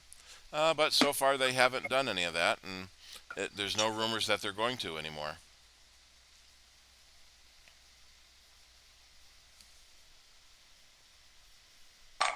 So if you have Spectrum or Greenlight, one of the faster networks, you definitely want to get a faster router. If your router is more than 3 or 4, maybe 5 years old, you probably should get an upgraded router, and everything will work so much faster. There's a little trick in the Mac. Let me see if I can show it. Let me do my entire screen. Entire screen. And go. Share that. Make it bigger. Okay. Oops. So, your airport menu that lets you select what network to go to, if you hold down the Option key and pull down that menu, it will show you the wireless connection you're at. So I'm running, my computer has an AX router, which is Wi-Fi 6, and I'm running at 960 megabits per second to the to the router. And then my internet is 500 megabits. So my wireless is faster than my internet, which is the way you want it to be. So if you pull your wireless menu down and say you have Spectrum at 300 and your router or your transmit rate says you're at 50, then you're still using a Wi-Fi G router, and you're not getting the advantage of the internet that you could be getting.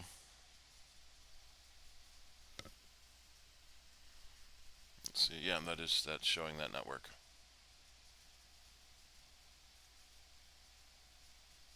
Hey, Steve. Yep. You might want to talk a little bit about the fact that your Mac can share its Ethernet over Wi-Fi to other devices, because that way you don't have to necessarily purchase one of these extenders. Yeah, so there is in the network sharing. I'm still sharing my screen, right? Yeah. In sharing, you have a internet sharing option, which I can't do at the moment. So say you have a desktop Mac that is Ethernet connected to your Spectrum router. You can share the connection from your Ethernet to your Wi-Fi. And then your computer becomes a Wi-Fi router. And then other devices on your network can join that wireless. It's very similar to turning a Wi-Fi hotspot on your phone. So if it's just you and your wife, or even just you could use the Wi-Fi sharing built into the OS to create an Ethernet connection from your internet router and make a Wi-Fi for the rest of your house. I don't believe that's as fast as a standalone router, but for people that if you're just web surfing and doing your email, it doesn't matter for the speed. But if you're doing streaming video, especially if you have multiple people streaming different video, then you want a faster and faster router.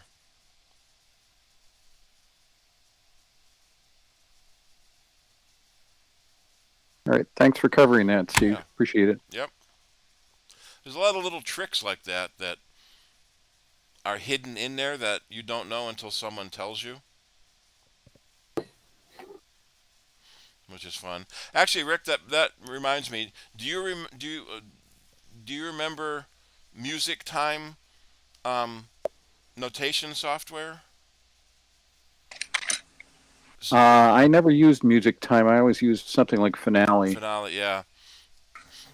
Yeah, I've got a customer that's got a bunch of Music Time files, and we're trying to either print them, or what would be really nice is convert them into something newer. I did find I can export them as MIDI.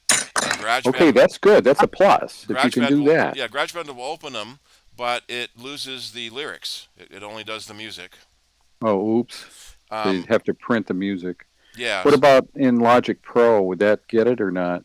I doubt it would get it as a MIDI, because that's all. I can either export as MIDI or Encore, which was the same company's higher end notation program, but that's also gone. Yeah. They claim to be working on a newer version. They claim to be working on a newer version that's coming in the fall of 23. Yeah, okay. Well, the farther back you try to go in time, the more expensive and the more difficult it becomes. Yep. So now we're trying to find. She really should have kept up if she wanted to keep her information. Trying to find a serial laser printer would be best.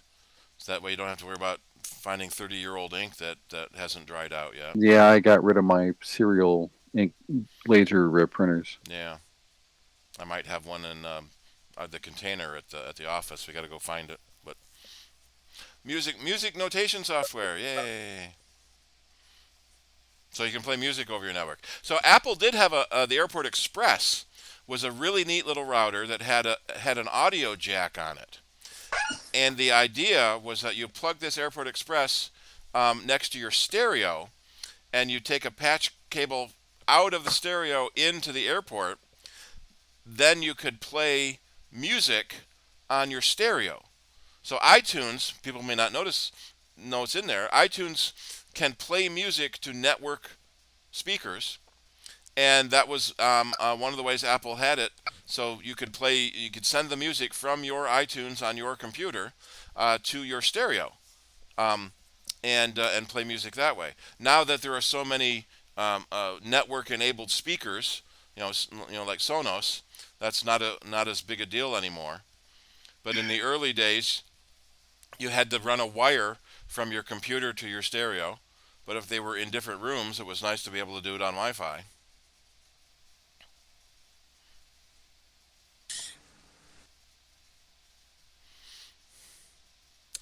Alrighty. Anybody have any other questions? Let's see what's that. I do have one, going way back to the beginning of things, but I haven't bothered to get any kind of extension Wi-Fi. I haven't needed it, but I was not sure how the pricing worked. Taking Eero as an example, you quoted some prices for purchasing them. My misconception in this subject may have been that somehow they would involve like a subscription fee to make them work. No. I'm trying to plug in my iPad because it's gonna die on me. I've got too many wires. No one else has that problem, do they? Too many wires? Oh yeah. That wire And I'm not doing anything. has to go here. Yeah. We all have that problem. Yep. So, yes and no. The Eero, so you could add an extender to your existing network if you can find one that's the same brand as your current main router, or the Eero would replace your main router. And at $39 for one, that's a hell of a bargain on Amazon right now. And so that would replace your main router. One of the tricks is when you set up the new Eero, make the wireless name and wireless password the same as your current router, and then all of your other devices should automatically reconnect. Because otherwise you have to go around to every single other device and tell it to join the new network, which is a pain. Okay, but I'm sorry, but my question had been as to whether there were ever subscription fees, and the general answer is no, correct? Correct, except Eero does have additional services that they do charge a fee for. One of them is parental controls, where you can automatically turn off little Johnny's Wi-Fi at 8 p.m. to make him go to bed. And they do have some advanced network monitoring that can try to block malware before it gets into your computer. And that is a subscription service through Eero, but most of the time you don't need that. Thank you. Well, the thing is that one of these months or something, I may try to get Greenlight. I don't know if it's available where I live yet, but and that will probably involve. I think Bob Hoey, when he went to Greenlight, had to upgrade to a different router, and I don't know if the technology is different or how that works out. But I suppose. Yeah, each router has gotten faster and faster with each generation. So if you have an old router, it may not be capable of the 500 megabit that Greenlight offers. Yeah, well, right now I'm using actually using, I guess, a rented Spectrum router, and I think the router is better than Spectrum is. So. Yeah, and that's another choice. Spectrum will rent you a Wi-Fi router, $5, $6, $7, $8, $10 a month. We hear different prices from a lot of our customers. There's no consistency, but the advantage of that is if you're having an internet problem, you don't have to decide if it's a Wi-Fi problem or an internet problem. It's a Spectrum problem either way. So if you have your own Wi-Fi router and you can't get to the internet, you got to start by troubleshooting your Wi-Fi router before you go to the internet. Usually you look at the lights on the internet router, and if the lights are not on or abnormal, then you know it's a Spectrum problem. And the other thing too is check with Spectrum because they are increasing their speeds, and you may be able to get a faster speed at the same price. Yeah, well, lately, I guess I got I got Spectrum 3 years ago, and at that point, I think it was $35 a month, and Spectrum's customer loyalty punishment program raises that price to, first it was close to $60, and now it's close to 80 or something. Yeah. So the only the only technical problem I've run into so far, and I haven't had the time and patience to do anything about it, is that I went to Greenlight's website or whatever and tried to find out if it was available in my area, and I ran into some dumb thing where it wanted either an apartment or suite or office or something like that. And I tried putting any of those in the field, and it wouldn't take any of them. So I'm going to have to do it sometime during, daytime business hours where I can chat with a person on their staff to get past that and see what happens. So Greenlight just did have a price increase. They went up to $55 a month for 500 megabit. So they're still cheaper than Spectrum, which is $75 a month for 300 megabit. Yeah. Well, unless you get one of those new user deals, and then that runs out in a year or two. Yeah, and it ran out quicker than that. I mean, they just they would send me an annual email announcing a new introductory price, which was higher than the old introductory price or something like that. So it was great. They're weasels.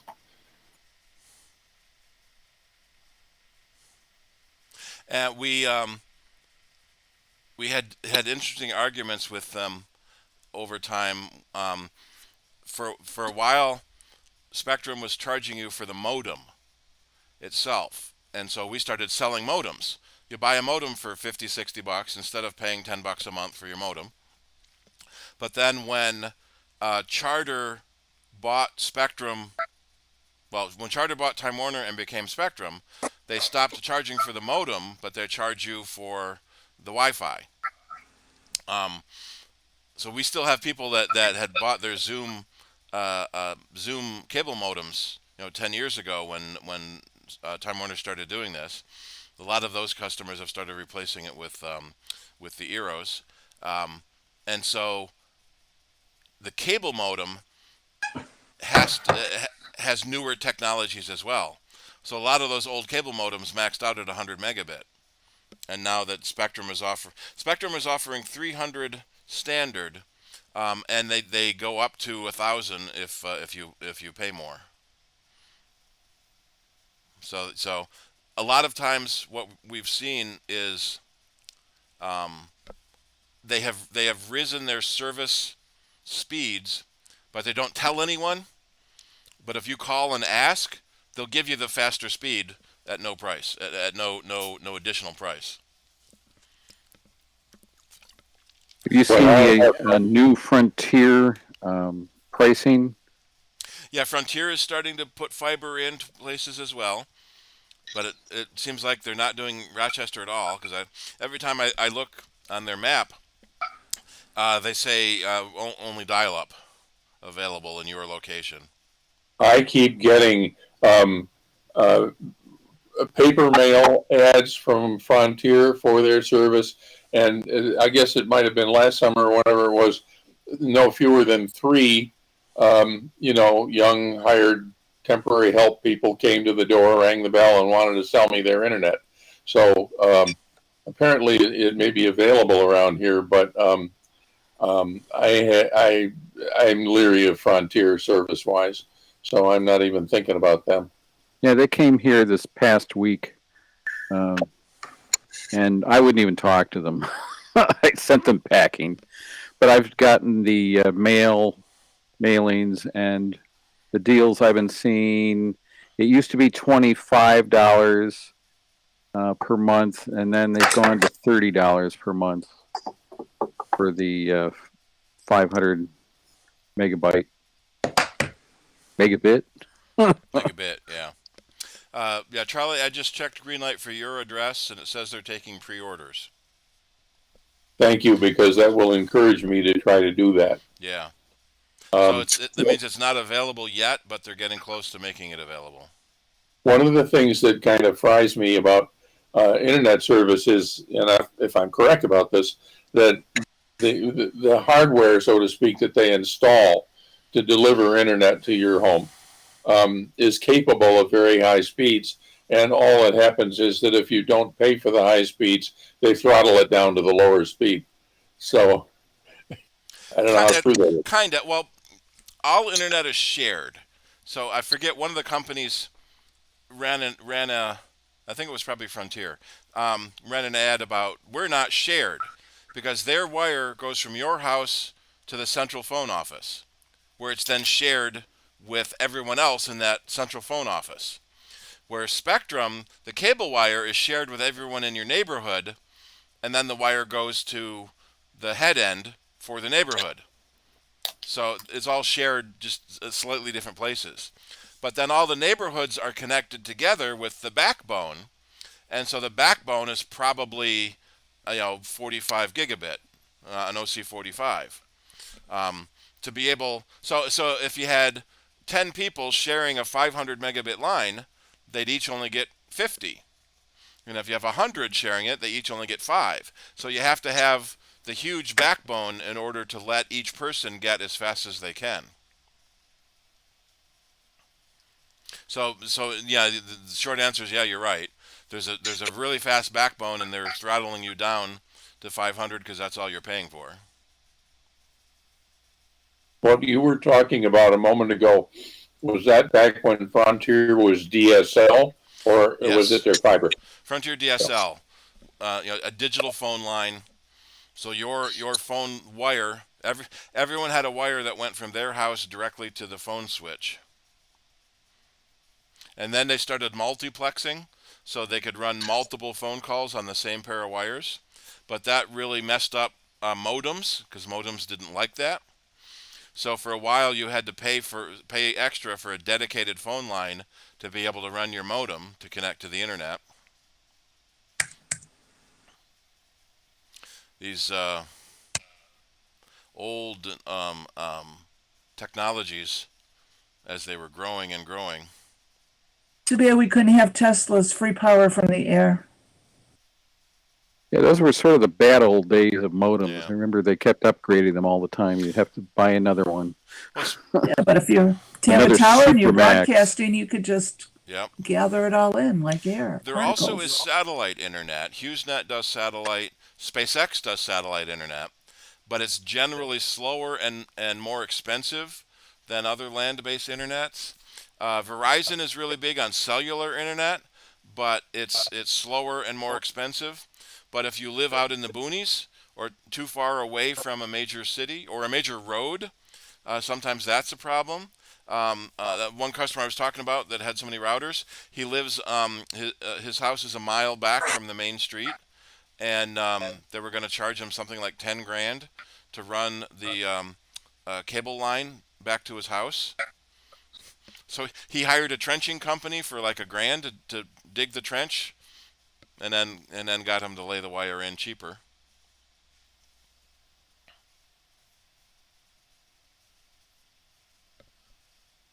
So there's always something that is coming that will be bigger and better and faster if you're lucky enough to have the equipment to do it. Hey, Steve, that client that you had with the driveway and the 2 routers, why didn't you just run the wire close to the garage and go up over the garage door and come back down on the other side? Because the garage wasn't anywhere near it. Oh, it wasn't?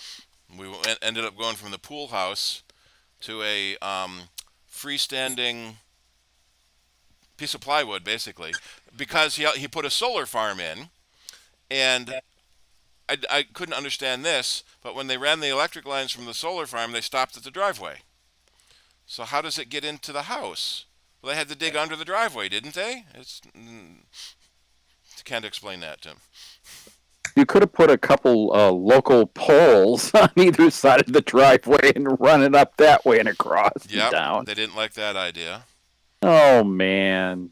Well, if he's got money to burn, then Yeah, there was, so that when when the RG&E truck was there, hooking up the electricity for the barn, they parked in front of the antenna that was running the Wi-Fi. So Oops. if a big truck pulls up his driveway for a delivery, as long as it keeps going past, it might drop out for a second or two, but it should pick up again as soon as the truck's out of the way. Mm-hmm. I'd have to say, is it worth it living that far away from amenities? Well, he's got all his amenities now. Well, I guess for the next person, if he ever decides to sell, but Yep. still. All right. Is there anything else you want to talk about, or are we pretty much at the end of our meeting? I think we're probably about done. All right. Bob, Well, then are I you gonna guess. do your Saturday thing? Saturday SIG with Bob? I don't know, Carol, are we? Yeah, we'll be home. Yeah, we'll be home 3 o'clock Although, Saturday. although it seems like it's been 3 or 4 months since anybody's even shown up. But Well, we missed one or Yeah. two. Yeah, the 1 month you missed, someone tried to Yeah, get in and Wendy send me an Wendy email. Smith. I'll So send are you her a doing note. virtual or in person now? still virtual for now. Oh, okay. Okay. Well, if you have in person, you might get a few people. I don't like the word virtual for this. I don't know why it became the parlance, but Yeah. it's remote. It's real. Yeah. It's not virtual. It's real, but remote. A remote Remote. person. Well, it's a remote Remote meeting. viewing. A remote What we're meeting, having yeah. right here is not a virtual meeting. We're actually meeting, but it's a remote meeting. Right. That's true. Unfortunately, you have to This- convince everyone else to go with your well, nomenclature that's right. there. Yeah. All right. So Well, then I thank you, guess. Steve. Yep. Yes, thank you. And I guess excuse me. I'll remind everybody then that we will have our picnic next month. Hopefully the weather will be cooperating and we can gear up for it. And I guess we won't know until we get a little closer, a week before, and start checking the weather and see what's happening. And hopefully it'll all go forth and see what happens. That's all we Good can night, do, right? everybody. Yep. Night. All right. All Yeah. the cheers. Very good. Bye-bye. Good night. Charlie, I posted a link in the public chat to Greenlight's map where you can paste your address into the upper right corner, and it shows you you're in a blue area, pre-orders. You're right next to a green area that's serviceable, in the middle of a red area that it says easements required. What we hear from a lot of customers is that there's a Spectrum executive that lives on the corner and won't let them dig up his lawn or run a wire past his house, so they can't do anybody in that neighborhood. Very frustrating. Oh, you're muted, Charlie.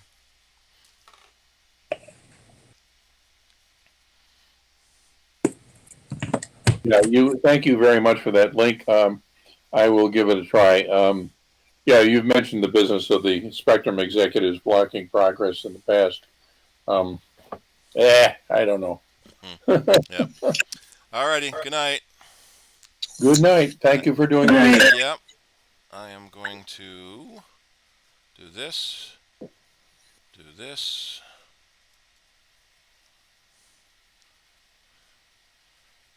And do the Turn it sharing. off. I'm going to share the CIDER window, and that's how we're going to end.